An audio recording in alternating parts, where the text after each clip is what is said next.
funky, wasn't Do you it? know what? Every time I feel like basically we're Ant and Dec on Saturday TV. This is the new theme music. Well, no, Alan thinks it's the new theme music. I think it's a little bit. I didn't run it by the Yellow Tuxedo Committee, but so far, you know, I'm all right with it. I like it. Right. Thanks, Matt. Let's do introductions. So for those who don't know us, you should know us. We're Emily and Alan. Oh my, don't do that whole. No, Come no, on, no, we've no, only no, got 10 no. minutes today. Emily and Alan from Yellow Tuxedo. We are with the lovely Matt King here, who's looking like he's living his best life today. Matt, how are you doing? I'm all right, thanks. A little bit tired. I keep looking down here. On my camera, it looks like I'm looking down, but I'm actually you're just a little bit lower. But I'm all right today. How are you guys? Really, we are really good. So we're here today, part of the Digital Circus Live build-up. We're going to tell you a story, and Matt is one of our most fabulous workshop hosts. One of only 3 we invited back from last year's Digital Circus Live. Actually, in a poll with last year's guests to the Big Top, was the most popular session out of all of the workshops last year. You were an absolute legend. So thank you for coming back for a second year and on the trot. Right, Matt, what are we going to do? We're going to ask you to tell us what your session's about. And at the same time, if you're watching, please say hi in the chat and the comments so we can flash that up. So yeah, Matt, what's your workshop going to be about? So my workshop is titled Closing the Unclosable Buyer. And yeah, it's a little bit mystical. I mean, there's some mystical workshop titles that I've seen on the Digital Circus Live, but this is quite mystical. So it's closing the unclosable buyer, getting to the point where you can close that person who you want to close in the fastest time possible. That's all I'm going to say.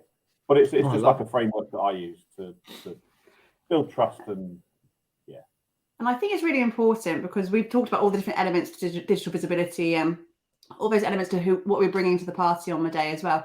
One of the biggest things that we believe in is when you're a massive advocate of is ultimately you can make all the noise you like in the world. You can be awesome on social media. You could be rocking it with your website. You could be putting out amazing emails. But ultimately, if you can't convert into a sale at the end of it, what's the point, right? So what we love about the last year's session was your sales mindset for 2021. This year is about closing that unclosable set. Absolutely. It's about bringing everything together to ultimately, we're in business, we're in small business together. Let's actually make it a viable business using all of these tools around us as well to actually get them under. And sales is still seen as that dirty word, isn't it? And it's crazy, really. Do you know what? It's bridging the gap from last year's workshop, which was, like you say, the 2021 sales mindset, to actually now being able to close somebody. So let's bring that mindset. I heard a stat today, which is on average, a toddler falls 17 times every hour whilst they're learning to walk. Wow. But people on socials get one no, and then they decide, no, it's not for me. It's not for me. So as an adult, we're conditioned. So this is bridging that gap between let's get our mindset correct, and now let's close people. So this is where my workshop's going to fill in that gap. It's going to bridge that gap between the mindset. Can I sit in on Matt's this year? Last year you got to sit on it. No, you sat in Matt's last year because he was in the left-hand screen. My head works like this. I remember these things. So Emily was in your session. Squats in the other session. Yeah, that is true. It. I was distracted by the squatting. There's a video out somewhere of me doing squatting because in our after lunch workshop, one of the people sharing their story, their adventure, was also a personal trainer who took us in a post-lunch kind of let's get going moment. Right, we need to tell a story, but I don't feel we're going to do the story justice. So we could save the story. Let's do it. I put a post out on LinkedIn about why is the Digital Circus called the Digital Circus, and a few people commented and said, "Oh wow, that's actually quite cool. We didn't know." So we thought we would share it to a wider audience, to everyone who is watching right now. Right now. There's one. Hello, whoever's watching. Nice to see you. No pressure, whoever's watching, but you're the only one. Don't leave. The Digital Circus has been a project we've been running on for a good couple of years now, and it means a lot to us. And some of the not perceived thoughts about it is just we have always made this a very accessible, I think is the best word, accessible product. Just clarifying, is this a long story? Yeah. Right. Okay.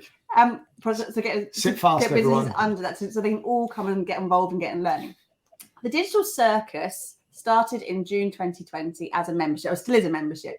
Around that first lockdown, when a lot of businesses overnight found themselves shut down, losing all of their income, no kind of throughout that, they didn't know where they were going next, whether they'll be reopening anytime soon, how long that was going to be, and it was absolutely terrifying. And we recognised that, and as small businesses ourselves, we had exactly those same strains and pressures. Alan, you playing with all of the tickets. Just keep going. For goodness sake, I've got all of the ticket tape down the side. Yeah, but that shouldn't affect your story, Emily, if we're professionals. We created the Digital Circus membership in June because we really believed that we wanted to help as many small businesses as possible to have some sort of access to some sort of learning, so they could find a way in which they could transform their business online.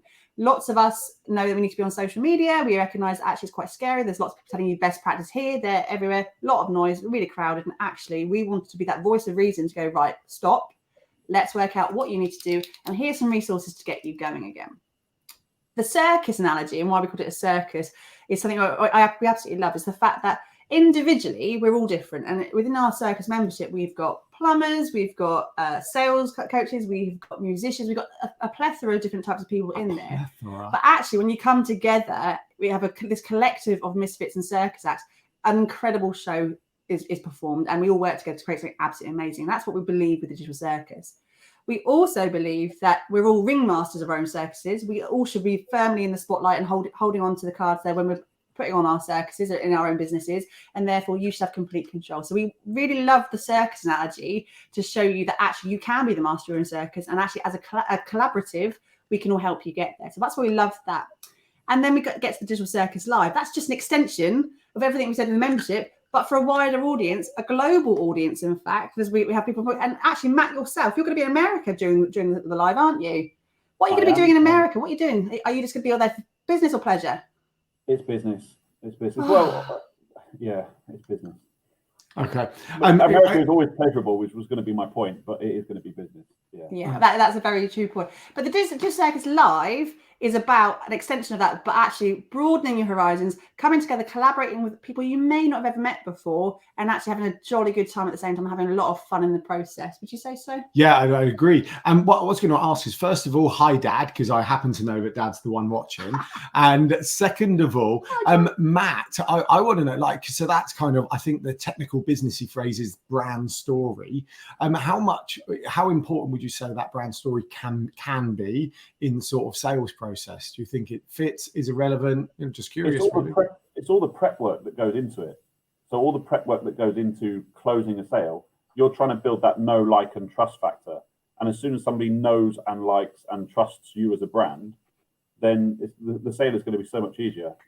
No one has ever bought from a brand that they don't trust, know, or like. It's never happened, unless it's a locksmith, because you can lock out your house. That's you have to. No, but I think you're right. I think, okay, let's say we may have had to give someone some money who we've not been a fan of, but it never sits well. Yeah. You never recommend them. You're never going back, So exactly. Those feelings do happen. It's like going in a dodgy supermarket or something, really, isn't it? Mm. It is. Right, we're going to... You've never been in a dodgy supermarket? So, no. What would you label as a dodgy supermarket? I'm going to keep you on for more than 10 minutes. I don't know if I'm brave enough to say out loud a dodgy Iceland? No. Have you never seen? They've got an amazing story though. So one of the main TV channels ran their story and why they're still a private company rather than a public company and everything else.